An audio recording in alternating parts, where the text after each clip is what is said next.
Ayos lang.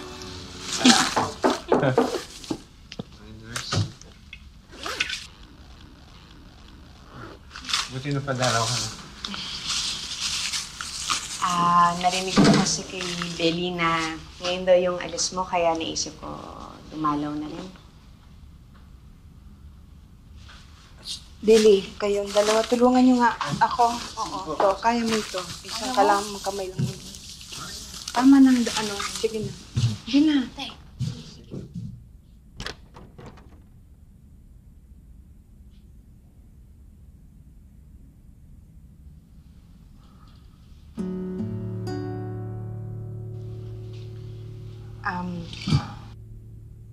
May pinapabigay nga pala sa'yo si Tori.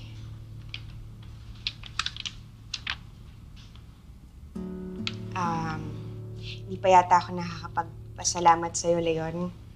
Pero gusto ko lang malaman mo na habang buhay kong tatanawin ng utang na loob sa pagligtas mo sa amin ni Tori sa mga kalasag. Christy, ginawa ko yun dahil importante ka sa akin. Ayokong masaktan ka, pati yung mga taong mahal mo. Kaya handa akong ibuwis ang buhay ko sa'yo. Masigurado ka lang na ligtas ka.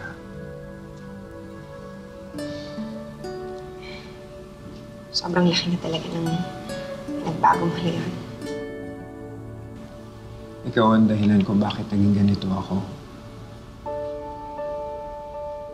Dahil sa'yo, araw-araw kong pinipili na maging mas mabuting tao.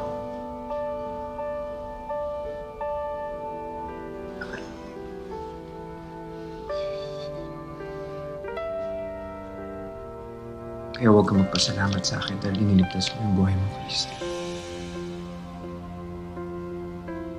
Dahil ang totoo, ikaw ang nagligtas sa akin. Niligtas mo ako sa buhay ng karahasan at kasamaan. Binigyan mo ako ng pag-asa na pwede ako makapagsimula ulit. Na pwede ako magkaroon ng buhay ng tahimik at masaya.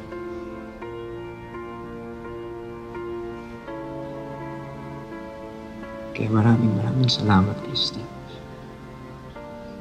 At dumating ka sa buhay mo.